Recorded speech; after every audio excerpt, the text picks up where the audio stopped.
As the average Americans go about their daily lives, a dramatic shift has been underway at the central banks of the world. After being net sellers of gold for 2 decades, the central bankers did an about-face in 2010, not long after the 2008 financial meltdown, and they became net buyers of the precious metal. From 2003 to 2009, central banks flooded the world with 2,880 metric tons of gold. But many Americans failed to notice because they were too busy watching The Big Bang Theory.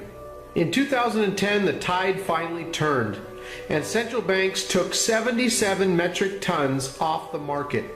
But this had absolutely nothing to do with Grey's Anatomy, so few Americans noticed.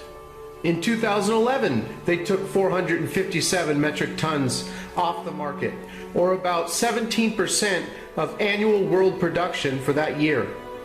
In 2012, central banks bought a whopping 544 metric tons. Unfortunately, these purchases had nothing to do with American Idol and certainly had no place in an important discussion about the latest episode of Modern Family, so once again, the average American was unaware. In 2013, while most Americans were watching Dancing with the Stars, central banks gobbled up 409 metric tons.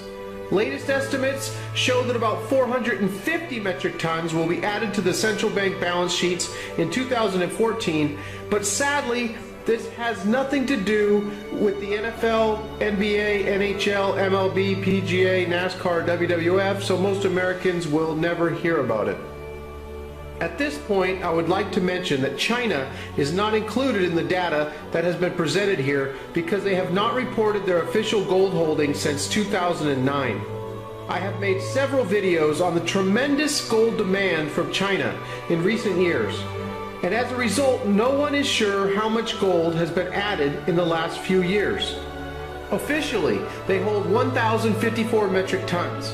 But with record gold demand of 2,199 metric tons, or 73% of annual world production in 2013, and a 2014 gold demand set to breach 2,000 metric tons, or roughly 71% of estimated world production, the central bank is sure to have gotten their hands on a large portion of that gold, and very likely have over 4,000 metric tons by now, if not much more. Another country worthy of note is Russia. Americans, I have a question for you. Why would Russia buy 77.5 metric tons of gold in 2013, 37 metric tons in September of 2014, which happened to be their largest purchase in 15 years, and 35 metric tons in October of 2014?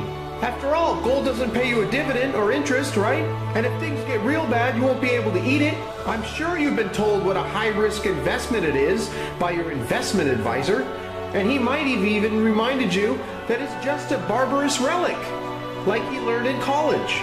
Many of you may have heard Warren Buffett's right-hand man, Charlie Munger, say that civilized people don't buy gold. After all, he was on CNBC, and I know many of you frequent that channel. And let's not forget Ben Bubbles Bernanke, who said that central banks still buy gold simply because of tradition. Let's face it, the average American is not interested in exchanging some of their hard-earned dollars for a useless piece of yellow metal. I would be willing to bet that the thought never even crosses most of their minds while they're engulfed in an episode of The Vampire Diaries, or rushing home to fiddle with their trusty TiVo box to catch up on the last couple episodes of Once Upon a Time.